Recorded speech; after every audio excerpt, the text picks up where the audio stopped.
Mga besties, first day pa lang ng Music Week natin. Kamusta naging experience para sa inyo? Galit? Eto. Ito, masaya. Excited, pero nakakapangatog pala siya pag tinry mo na. Yung gitara, kasi hindi pala siya madali. Ang hirap pala niya. Pag titignan mo si Ate Sol kanina. Ba't akala mo madali? Oo, kasi pero ang dali yung ganun. Pero nung sinubukan ko na, nangangawit pala siya. Pero, ang galing. Sobrang exciting. Parang gusto ko pa siyang ipagpatuloy. Kasi pangarap ko siya talaga paano matuto mag-gitara. Ano ba talagang pangarap mo? Hindi, college pa lang kasi ako. Yung pinsan ko kasi, mahilig na siya mag-gitara. So, sinusubukan ko siya. Kaya ang alam ko lang, Twinkle Twinkle, tsaka yung isang Torete. Tatlo lang naman na C, E, tsaka F lang yung alam ko doon. Pero ngayon kanina, ang hirap kasi siya, metal guitar ba siya? Electric guitar. Electric guitar. So, kakaiba siya sa acoustic. So, mahirap talaga. Sa U-stick? Acoustic. Ano ba, electric, hindi mo ko sa sinarge. Pero yun, nung sabay-sabay na tayong tumugtog, sobrang saya naman. Parang nagkakasundo tayo sa music. Talaga ba? Totoo. Ikaw kamusta yung first day natin? Sa akin yung ang binti ko. Hindi, pero okay lang. Ako naman, yung nakita ko sila Sir, di ba? Sila Sir Ian, sila Miss Sol. Parang nakaka-nostalgic lang. Kasi ang dami kong kaibigan na musician. And alam ko yung paghihirap nila kasi sa racket. Tsaka, ang hirap kasi pagsabayin yung passion. Tsaka kung paano kakakita sa ginagawa mo na gusto mo. Usually kasi hindi siya magkasama eh. Kumbaga, parang nagagawa mo gusto mo, pero financially hindi ka nasusupport. Kaya, ang daming pangarap na nasisira kasi nga, mas inuuna nila yung financial. Alam mo naman sa Philippines, di ba? Dapat financial una. So, parang medyo natatouch ako nung nakita ko sila. Kasi naalala ko yung buhay namin dating mga musikero na ang hirap rumakit, di ba? 1-5, tatlo kayo maghahati, tapos 3 set, ilang oras yun. So parang, alam ko yung paghirap. Diba? Sabi nga nila, nag-OFW si Kuya abroad. Tapos talagang kung ano nung racket din. Ayun naman sa akin, parang masaya rin kasi malapit sa puso ko yung episode natin for today. Ayun. Tapos syempre, ito naman, masaya naman ako nakatugtog ako ng instrument kasi talaga akong ng instrument. Wala akong pasensya dyan, di ba? Buti na lang may camera, kaya nagawa ko. Pero ikaw, anong pakiramdam mo naman ngayong sa ating episode na ito? Okay naman. Good. Pagbabalik po.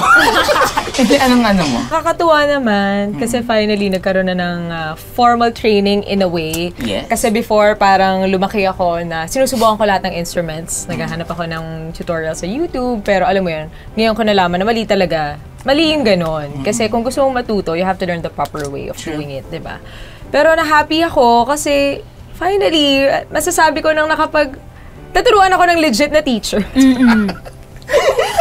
Frustrating kasi ako yung tipong pag di ko magawa na frustrate. I don't know about you guys kung gano'n din kayo. Pero natuwa naman ako kasi nagawa natin 3 sabay-sabay. Nakabuo tayo ng isang...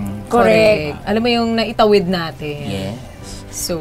Kasi nung tinuturo parang, oh my God, paano itatawid? Oo eh. Tsaka yun pa lang, iisipin mo, gusto kong malaman kung paano tugtugin yung isang kanta, buong kanta, tapos ito palang part na to, hindi mo nang magawa. Diba? Buti na lang ako talaga yung drums. Kasi mas mahirap talaga yun sa inyong dalawa. Oo. Mahirap naman yun sa'yo. Oo, mahirap din naman, pero mas challenging yun sa inyo kasi may chords.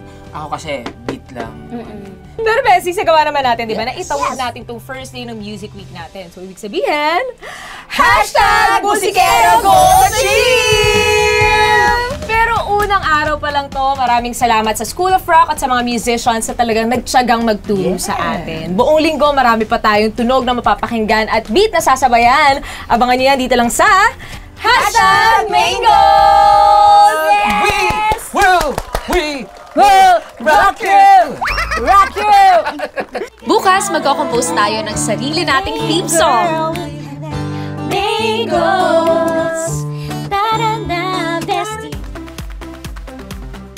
At i-explore din natin ang sound design.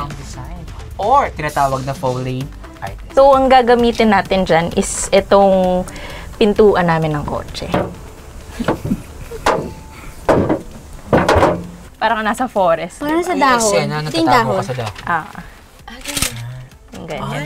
Pag pumasa siya. At idadab kita, oh my God, isang honor. Phenomenal. Kilala kita. Kilala ko, I'm phenomenal. Huwag niya papalampasin, dito lang sa #Mangos.